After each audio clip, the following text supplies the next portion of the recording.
திருவொற்றியூர் என்பது beach road, மீனவ குப்பங்களும், டிஹெச் ரோடு இருபுறங்களிலும் குடியிருப்புகளும், அவுட்டர் சர்க்கிள் ரோடு என்ற 3 தெருக்களாக இருக்கிறது.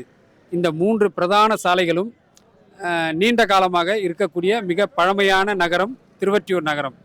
இந்த திருவொற்றியூர் நகரத்தில் புதிதாக உருவாக்கப்பட்ட கடந்த 50 ஆண்டுகளாக குடியிருக்கக்கூடிய திருவொற்றியூர் மேற்கு பகுதியில் ஏராளமான பகுதி மக்களுக்கு பட்டா இல்லாத சூழ்நிலை இருக்கின்றது. வட சென்னையில் வசிக்கக்கூடிய மக்களில் அடித்தட்டு மக்கள், கட்டுமான தொழிலாளர்கள், ஒப்பந்த தொழிலாளர்கள் என விளிம்பு நிலை மக்கள் பெரும்பாலும் அரசு புறம்போக்கு நிலங்கள், நீர்நிலைகள் போன்ற இடங்களிலேயே வசிக்கிறார்கள். இங்கே நாங்கள் ரொம்ப நாளாக வசிக்கிறோம். 3 தலைமுறை 4 தலைமுறை கூட இருக்கோம் நாங்கள் வசிக்கிறோம். ஆனால் எங்களுக்கு எந்த ஒரு இதுவும் சலுகையும் கிடையாது. நாங்கள் எங்கள் வெறும் ஓடு வீடு கட்டிக்கின்னு நாங்கள் வாழறோம். எங்கள் அப்பா இங்கே 50 வருஷத்துக்கு முன்னாடி இங்கே குடி வந்தார். எனக்கு இப்போ 52 வயசாகுது. எங்கள் அப்பா காலத்துலேருந்து இங்கே 50 வருஷத்துக்கு மேலே குடியிருக்கோம். நாங்கள் இந்த குமரப்பல் நகரில் 3 தலைமுறையாக இருக்கிறோம். நாங்கள் இங்கே அதாவது எங்களுக்கு இந்த இடத்துக்கு பட்டா கிடைக்கல. 3 தலைமுறையாக இருக்கிறதுனால இப்போத்துக்கு இந்த பட்டா கிடைக்காதல நாங்கள் எல்லோரும் எந்த லோன் வாங்க முடியல. குழந்தைங்க வளர்ந்து வராங்க. அவங்களுக்கு ஒரு வீடு கட்டினா கூட நிரந்தரமாக, அந்த ஒரு பட்டா இருந்தால் தான் ஒரு வீடு கட்டினா கூட நிரந்தரமாக இருக்கும். எங்கள் தெருவுக்கு கரண்ட் கொடுத்துருக்காங்க, பாதாள சாக்கடை கொடுத்துருக்காங்க, ரோடு போட்டு கொடுத்துருக்காங்க. ஆனால் எங்களுக்கு பட்டா மட்டும் கொடுக்க மாட்டேன்றாங்க. எங்கள் இடத்துக்கு பக்கத்தில் குடிசை மாற்று வாரியம் குடியிருப்பு கட்டி கொடுத்துருக்காங்க பொதுமக்களுக்கு. ஆனால் எங்களுக்கு மட்டும் பட்டா கொடுக்க மாட்டேன்றாங்க.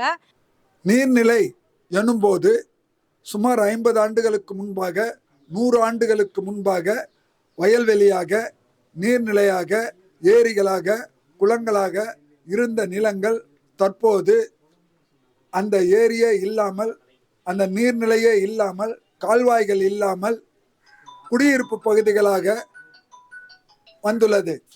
அந்த குடியிருப்பு பகுதிகளில் பட்டா வழங்கப்பட்டுள்ளது. அந்த பட்டாவிற்கு நடுவிலே வாய்க்கால்கள் போன இடம், ஏரி இருந்த இடங்களில் வசிப்பவர்களுக்கு பட்டா வழங்கக்கூடாது என்று நீதிமன்றம் சொல்லுகிறது என்று அவர்களை அகற்றுவதற்கான முயற்சிகளில் ஈடுபடுகிறார்கள். நாங்கள் இந்திரா காந்தி நகர் பேசின் சாலை இந்த இடம். இதுக்கு முன்னே பார்த்தீங்கன்னா கரிமேடு, செட்டில்மெண்ட்டு, நாய் குவார்ட்டர்ஸுன்ட்டு இதை அப்போல்லாம் சொல்லுவாங்க. ஆனால் இப்போ இந்திரா காந்தி நகர் பேசின் ரோடுன்ட்டு 7வது வட்டத்துக்கு உட்பட்டு இந்த இடம் இருக்குது. சார், என் பேர் முத்து. என் வயசு 82. கடந்த 60 வருஷமாக அந்த நகர் உருவாகிருக்குது. இந்த நகர் பேர் காமராஜ் நகர். காமராஜ் நகருக்கு எங்களுக்கு டிக்கெட் இது மேப்பில் பார்த்தாக்கா வார்ட்ஜி பிளாக் 18 நாங்கள் இருக்கிற இடம். எல்லாமே புறம்போக்கு தான். நான் திருவொற்றியூர் மேற்கு மாட வீதியில் கோயில் நிலத்தில் தான் குடியிருக்கேன். நாங்கள் வீடு கட்ட 2013 நாங்கள் வீடு கட்ட ஆரம்பித்தப்போ அது கோவில்காரங்க நீங்கள் வரி கட்டலை, பாக்கி இருக்குன்னு வீடை இடிச்சிட்டாங்க. அதுக்கு நான் நஷ்டஈடு கேட்டு வழக்கு போட்டிருக்கேன். இன்னும் எனக்கு வழக்கு முடியவும் இல்லை. எனக்கு அடிமான வாடகையை மாதம் 12,000ன்னு போட்டால் அதில் வாடகை நான் வெளியே வாடகை கொடுக்குற மாதிரி அந்த வீட்டில் இருக்கிற மாதிரி இருக்குது. அது இடித்ததுக்கப்புறம் என்னால் இருக்க முடியல. வேறு வாடகை வீட்டில் இருக்கேன் நான். இப்போ இன்றைக்கு பட்டா கேட்டு பல மக்கள் போராடி கொண்டிருக்கின்றார்கள். கார்கில் நகர், ராஜாஜி நகர், ராதாகிருஷ்ணன் நகர், காமராஜ் நகர், இந்திரா நகர், இப்படி இருக்கக்கூடிய 7வது வார்டு முழுமையும் பாதி இடங்களுக்கு மேல் பட்டா இல்லாத குடிசை பகுதி மக்களாக இருக்கின்றார்கள். குடிசை மாற்று வாரியத்தினுடைய மிகப்பெரிய கட்டிடம் கார்கில் நகரில் கட்டப்பட்டுள்ளது. ஆனால் அந்த பகுதியில் இருக்கக்கூடிய 1/4 கிரவுண்டு, 1/2 கிரவுண்டு வைத்திருக்கக்கூடிய அந்த மக்களுக்கு பட்டா என்பது வழங்கப்படாமல் இருக்கின்றது.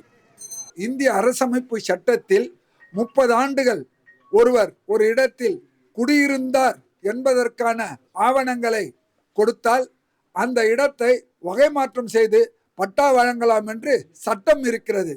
ஆட்சியாளர்கள், அரசு, மாவட்ட ஆட்சியர்கள் அவர்களுக்கு அந்த சட்டத்தின் அடிப்படையில் வகை மாற்றம் செய்து பட்டா வழங்க வேண்டும். ஏழை மக்கள் நீண்ட காலமாக கரண்ட் வர்றதுக்கு முன்னாடி இருந்து கிருஷ்ணால் விளக்கு ஊற்றி, பெட்ரோமாக்ஸ் ஊற்றி கொளுத்தி வந்த காலத்திலேருந்து இந்த பகுதியெல்லாம் வாழ்ந்துட்டுருக்காங்க. வாழக்கூடிய பகுதி கரடு முரடாகவும் காடு மேடு மாதிரி தான் இருந்தது. அதை கொத்தி சரி பண்ணி தன்னுடைய உழைப்பையெல்லாம் ஒரு 40-50 வருஷமாக அதில் செலுத்தினதுக்கு அப்புறமும் அவர்களுக்கு அந்த இடம் சொந்தமில்லை என்கின்ற ஒரு நிலை வரும்போது அவங்களோட உழைப்பெல்லாம் காலம் ஃபுல்லாக விரயமாகிற மாதிரி ஒரு இடத்துல ரொம்ப வருத்தத்துக்குரிய ஒரு வாழ்க்கையாக மாறிட்டு இருக்குது. நாங்கள் பொதுமக்கள் நாங்கள் இங்கே 50 வருஷம் இந்த இடத்துக்கு வரும்போது பார்த்தீங்கன்னா கிட்டத்தட்ட 7 அடி பள்ளத்தில் வந்தோம். 7 அடி பள்ளம் இந்த இடத்துக்கு வரும்போது இந்த மனையை உருவாக்குறதுக்கு, இந்த இடத்த இப்படி சீரமைச்சு உருவாக்குறதுக்கு நான் எங்களுடைய சொந்த காசை செலவு பண்ணோம். கிட்டத்தட்ட ஒவ்வொரு வீட்டுக்காரங்களும் கிட்டத்தட்ட ஒரு 1 லட்ச ரூபாய் 2 லட்ச ரூபாய் சொந்த காசை செலவு பண்ணி இவ்வளோ மேடு பண்ணி இந்த இடத்த வந்து உருவாக்கியிருக்கோம். அப்போது இவ்வளோ மேடு பண்ணி உருவாக்கின இடத்துக்கு இன்னைக்கு வந்து அரசாங்கம் என்ன பண்ணுதுன்னா மார்க்கெட் ரேட்டு வேல்யூ போட்டு வாடகையை நிர்ணயிக்கிறாங்க. அதே போல் எம்ஜிஆர் நகர், பெரியார் நகர்னு கூட வந்து அந்த சைடில் இருக்க 7வது வார்டு உட்பட்டது தான். பாவம் அங்கே இருக்கிற மக்களும் வந்து 60-70 வருஷமாக வாழ்ந்துன்னு இருக்காங்க. அவங்களுக்கும் வந்து பட்டான்றது அவங்களுக்கும் ஒரு எட்டாக்கனியாகவே இருக்குது அப்படின்றது தான். அதாவது டவுன் சர்வே மூலம் ரெவன்யூ ரெக்கார்டுகளில் எழுதப்பட்டு அம்மக்களுக்கு கோயில் நிலங்களில் வசிக்கக்கூடிய மக்களுக்கு, குறிப்பாக ஜோதி நகர், விபி நகர், பெரிய கோயில் பக்கத்தில் இருக்கக்கூடிய மேற்கு மாட வீதி, குருவர் மேடு, வடக்கு மாட வீதி போன்ற பகுதிகளில் பட்டாவும் டவுன் சர்வே மூலம் வழங்கப்பட்டு இருக்கிறது. ஆனால் அடங்கலில் கோயில் பெயர் இருக்கிறது என்பதற்காக, அவர்கள் வாடகை கட்டினார்கள் என்பதற்காக வாடகையை பல மடங்கு உயர்த்தி பட்டாவும் கொடுக்க முடியாது. அவர்கள் வாடகை பல்லாயிரக்கணக்கான ரூபாய், லட்சக்கணக்கான ரூபாய் அவர்கள் மீது சுமத்தி அவைகளை செலுத்த வேண்டும் என்று நிர்பந்தம் செய்வது, அந்த வீடுகளை பராமரிப்பு செய்வதற்கோ அல்லது வீடு கட்டுவதற்கோ தடை ஏற்படுத்துவது முறையல்ல. டிஹெச் ரோடு, அதை ஒட்டி சன்னதி தெரு, அப்பர்சாமி கோயில் தெரு, ஈசானிமுத்து கோயில் தெரு, வடக்கு மாட வீதி, மேற்கு மாட வீதி போன்ற பகுதிகளில் ஏராளமான மக்கள் கோயில் நிலங்களில் வசித்து வருவதாக அரசு சொல்கின்றது. இது எங்கள் நிலம் என்று மக்கள் சொல்கின்றார்கள். அடங்கலில் கோயில் என்று இருப்பதனால் அதற்கடுத்து அதை மக்களுக்கு வழங்கியதை இல்லை என்று இந்த அரசு மறுத்து கொண்டிருக்கின்றது. நாங்கள் வந்து நீண்ட காலமாக வந்து அரசு புறம்போக்கு நிலத்தில் நாங்கள் வாழ்ந்துக்கிட்டு இருக்கிறோம். அதை வந்து கோயில் தரப்பு வந்து கோயில் இடம்னு அவங்க சொல்லிகிட்டு இருக்கிறாங்க. அவங்களுக்கும் வந்து அந்த கோயில் நிலமாக அவர்களுக்கு எப்படி கிடைச்சதுன்ற பெரிய ஆதாரமோ இதுவோ தகவலோ இல்லை. 1978 வந்து அனைத்து இந்திய அதிமுக ஆட்சி நேரத்தில் எம்ஜிஆர் இருந்தார் நினைக்கிறேன். அப்போ வந்து நிறைய இடங்களுக்கு வந்து யார் வாழ்கிறாங்க, யார் வரி கட்டுறாங்க, யாருடைய பேரில் கரண்ட் இருக்குது, இதெல்லாம் பார்த்து நிறைய பேருக்கு வந்து பட்டா வழங்கினாங்க. அந்த பட்டாவை கூட வந்து இன்னும் அரசாங்கம் வந்து தான் கொடுத்த பட்டாவே தானே நிராகரிக்கிற ஒரு போக்கும் இருந்துகிட்டு இருக்குது. நான் வந்து 98 இந்த ஊருக்குள்ளே வந்தேன். இந்த ஊருக்குள்ளே வந்து ஒவ்வொன்றா அரசாங்கம், அரசியலில் இருக்கவங்க, அரசாங்கத்தில் இருக்கவங்க எங்களுக்கு ஒன்று ஒன்றா நல்லது பண்ணிக்கிட்டே வராங்க. அதுக்குண்டான மேப்பு தான் இது. இந்த மேப்பில் என்னென்னா, இந்த எல்லோ லைன் போட்டிருக்கிற இடம் எல்லாமே வந்து ப்ரைமரி ரெசிடென்சியல்னு அரசாங்கம் குறிச்சிருக்காங்க. 2008 போட்ட ஸ்கீமு 2026 எங்களுக்கு எல்லாமே பண்ணி கொடுக்குறாங்க. இன்னும் பட்டா மட்டும் கிடைக்கல, மற்ற எல்லா வசதியும் பண்ணிக்கிட்டே வராங்க. அது வந்து எப்படினாலும் அதை நடத்திக்கிட்டே வராங்க. ரோடு வசதி, தண்ணி வசதி, கரண்ட் வசதி, ட்ரைனேஜ் எல்லாமே போட்டு முடிச்சிட்டாங்க. இவ்வளவும் பண்ணி கொடுத்துட்டு இன்னும் பட்டா கொடுக்காம இருக்காங்க. அதுக்காக நாங்கள் வந்து வேண்டி காத்துட்ருக்கோம் நாங்கள் எல்லாருமே. அதில் பாம்பு வருது, பூரா வருது, எது ஒன்றாலும் வருது. அதெல்லாம் நாங்கள் சகிச்சிக்கின்னு அடிச்சு போட்டுக்கின்னு நாங்கள் கிடக்குறோம். எங்கள் பிள்ளைங்களும் வளர்ந்துடுச்சு, நல்லா பெரிய பிள்ளைங்களாகிடுச்சு. அதுங்களுக்கு ஒரு பொண்ணு பார்க்கறதுக்கு கூட இடம் இல்லை, வசதி இல்லை, வீடு இல்லை, உங்களுக்கு கொடுக்க மாட்டோன்னு கூட, பொண்ணு கொடுக்க மாட்டோன்னு கூட சொல்கிறாங்க. நாங்கள் அதெல்லாம் சகிச்சிக்கின்னு நாங்கள் குடும்பம் பண்ணிக்கிறோம். எங்களுக்கு ஒரு பட்டா கொடுத்தீங்கன்னா நாங்கள் கொஞ்சம் வீடு கட்டின்னு கொஞ்சம் நல்லா வசதியாக இருந்தோம்னா நாங்கள் எங்களுக்கு பொண்ணு பிள்ளைங்களுக்கெல்லாம் ஒரு கல்யாணம் நல்லதுக்கிட்டு பார்த்து நாங்கள் இது பண்ணுவோம். தயவு செய்து முதலமைச்சர்கள் நாங்கள் கோரிக்கை கேட்டுக்கிறோம், எங்களுக்கு ஒரு பட்டா வேணும். அந்த புறம்போக்கு பட்டா வராமல் தடுக்கிறதுக்கு அசோக் லேலன்ட்டு ஹவுசிங் சொசைட்டி ஒன்று வச்சுக்கிட்டு நாச்சிபுத்து என்பவர் அது பட்டா, இந்த புறம்போக்கு இடத்துலாம் பட்டா படி வச்சு பட்டா கொடுக்க வராமல் தடுத்து இருக்கிறாங்க. அதை வந்து நிவர்த்தி பண்ணணும். ஏன்னா புறம்போக்கு எப்படி பட்டா கொடுத்தான்னு தெரியல அவருக்கு. நாங்கள் 60 வருஷமாக இருக்கிறாங்க. அவர் 77 அப்ரூவல் வாங்கி பட்டா வாங்கியிருக்கிறாரு. அந்த நிலையில் இருந்தாங்க. வர 16ஆம் தேதி முதலமைச்சரை பார்த்து நேராக மனு கொடுக்க போகிறதாக உத்தேசம். நாங்கள் 50 வருஷமாக அந்த இடத்துல வசிக்கிறோம். நாங்களாம் அடித்தட்டு மக்கள் தான் இங்கே இருக்கிறவங்க. எங்களால் போயிட்டு பட்டா இருக்கிற இடத்துல எங்களால் வாங்கி வசிக்க முடியாது. இங்கே இருக்கிற கூலி வேலைக்கு தான் நாங்கள் போகிறோம். எங்கள் வீட்டுக்கு ஆட்டோ தான் ஓட்டுறாரு. ஆனால் எங்களுக்கு பட்டா மட்டும் கொடுக்க மாட்டோம். இவ்வளோ கொடுத்து எங்களுக்கு குடியுரிமை, பட்டா குடியுரிமை கூட எங்களுக்கு கொடுக்க மாட்டேன்றாங்க. நாங்கள் 16ஆம் தேதி வந்து நாங்கள் முதலமைச்சரை பார்த்து பட்டா வழங்கக்கூடிய மனு கொடுக்க போகிறோம். நாங்கள் பட்டா இல்லாதாலும் ஒரு லோன் வாங்க முடியல, ஒன்றும் செய்ய முடியல வீடு கட்டுறதுக்கு. எனக்கு வந்து ஒரு கிரயம் பண்ணி அதை பட்டா கொடுத்தா அந்த கிரைய தொகையை கோயிலுக்கு வச்சு அவங்க பூஜை புனஸ்காரெலாம் பண்ணட்டும். எனக்கு வந்து பட்டாவும் கிடைக்கும், கோயிலுக்கும் கிரையம் பண்ணால் பணம் கிடைக்கும். அதை ஆவணம் செய்து தமிழக முதல்வர் முறைப்படுத்தி எங்களுக்கு இந்த மாதிரி நிறைய பேர் இருக்காங்க இங்கே, அவங்களுக்கெல்லாம் ஆவணம் செய்கிற மாதிரி நான் கேட்டுக்கொள்கிறேன். இந்த பகுதிக்கு பார்த்தீங்கன்னா ஓட்டுரிமை இருக்குது, கரண்ட் வசதி இருக்குது, வரி கூட கட்டுறாங்க. நிறைய பேர் வந்து வரி கட்டின்னு இருக்காங்க. ஆனால் மீதி வந்து கொஞ்சம் பேர் இருக்காங்க வரி கட்ட. அவங்க போய் வரி கட்டினா கூட இப்போ வாங்க மாட்றாங்க. இப்போ இந்த மாதிரி ஒரு நிலைமை இருக்குது. ஆனால் வந்து எங்களுக்கு வந்து பட்டான்றது தான் வந்து இங்கே இது வரைக்கும் கிடைக்கல அப்படின்றது தான் உண்மையாகவே. இப்போ இருக்கிற முதல்வர் வந்து மக்களுக்கான முதல்வர்ன்ற மாதிரி வந்து எல்லாருமே பேசிக்கொண்டு இருக்கிற அளவில் நாங்களும் அதை நம்புகிறோம். நீங்க வந்து நிறைய சதுரடியில் வச்சிருப்பாங்க, ஒரு 2000 சதுரடி 4000 சதுரடிலாம் வச்சிருப்பாங்க. அந்த மாதிரி பெரிய ஆளுங்க கிட்ட நீங்க வேற மாதிரி நடந்துக்குங்க. அவங்க வந்து காம்ப்ளெக்ஸ் வச்சிருப்பாங்க. அந்த மாதிரி மக்கள் கிட்ட நீங்க வேற மாதிரி நடந்துங்க. ஆனா குடியிருக்கிற மக்கள் கிட்ட, காம்ப்ளெக்ஸ் வச்சிருக்கிற மக்கள் நடந்துக்கிற மாதிரி குடியிருக்கிற மக்கள் கிட்ட நடந்துக்க வேணாம் அப்படின்ற மாதிரி நாங்கள் கேட்டுக்கிறோம். ஆகவே குடியிருக்கிற மக்கள்கிட்ட 50 வருஷமா குடியிருக்கிற மக்கள் கிட்ட நீங்க கிரயம் பண்ணி எங்களுக்கு வந்து குடிமனை பட்டா வழங்குமாறு கேட்டுக்கொள்கின்றோம். கிராம நத்தம் என்றால் காலகாலமாக அங்கே வசிப்பவர்களுக்கு பட்டா வழங்குவதற்கு தடை போடுகின்ற ஆட்சியாளர்களை நாங்கள் வன்மையாக கண்டிக்கிறோம். அந்த தடையை நீக்கி கிராம நத்தத்தில் வசிப்பவர்களுக்கு பட்டா வழங்க வேண்டும். டவுன் சர்வே மூலம் ரெவன்யூ ரெக்கார்டுகளில் இருப்பதை அடிப்படையாக கொண்டு அவர்களுக்கு பட்டா வழங்க வேண்டும். அரசு நிலங்களில் குடியிருப்பவர்களுக்கு, ஆட்சேபனையற்ற அரசு குடியிருப்பவர்களுக்கு பட்டா வழங்குவோம் என்று பட்டா வழங்கியதாக சொன்னார்கள். 4000 பேருக்கு வழங்கியதாக சொன்னார்கள்.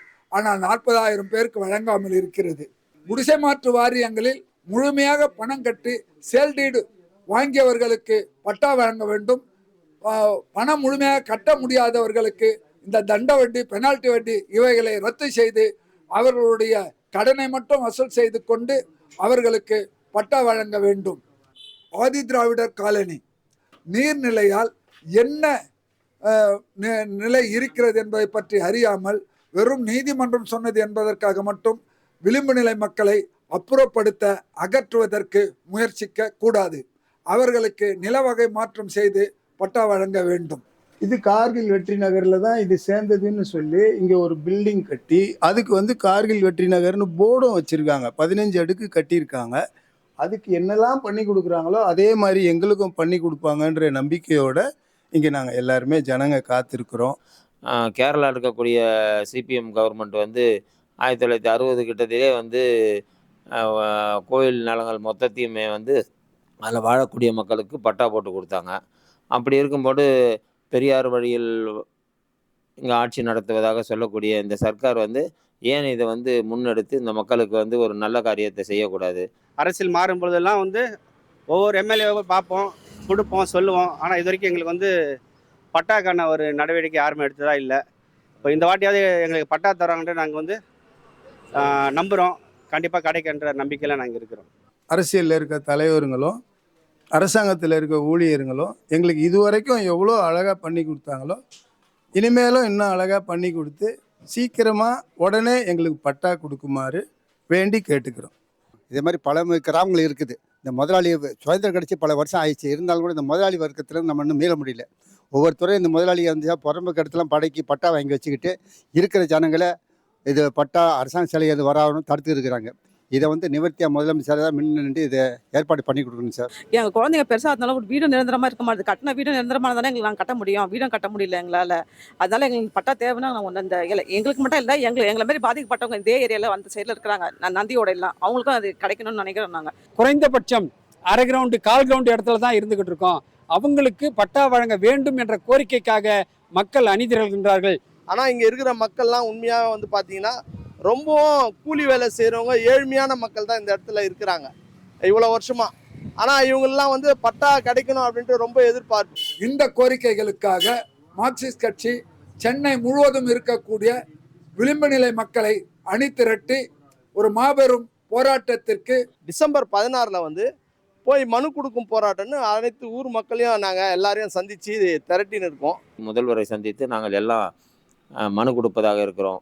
இது இந்த பட்டாக்காக நாங்கள் 16ஆம் தேதி மனு கொடுக்க இருக்கோம். அதுக்காக எங்களுக்கு பட்டா கிடைக்கணும் நினைக்கிறோம். இந்த அரசாங்கம் திடமாக தைரியமாக ஒரு முடிவெடுத்து இதில் கோடான மக்களில் ஒரு குறிப்பிட்ட தொகையில் இருக்கக்கூடிய இந்த கோயில் நிலங்களில் வாழ்ந்துக்கிட்டு இருக்க மக்களுக்கு ஒரு வாழ்க்கையை ஏற்படுத்தி தந்து ஒரு பெரிய புரட்சியை உண்டாக்கணும்னு சொல்லி நாங்கள் மனு கொடுக்க போகிறோம். இந்த கோரிக்கையை ஏற்று முதலமைச்சரும் அறநிலைத்துறையும் எங்களுக்கு ஆவணம் செய்யும் மாதிரி வேண்டுகிறேன். டிசம்பர் மாதம் 16ஆம் தேதி அனைத்து மக்களும் மனுக்களோடு முதல்வரை சந்திக்க வருகின்றோம். அவர்களுக்கு குடியிருப்பை உறுதிப்படுத்த வேண்டிய பொறுப்பும் கடமையும் ஆட்சியாளர்களுக்கு இருக்கிறது.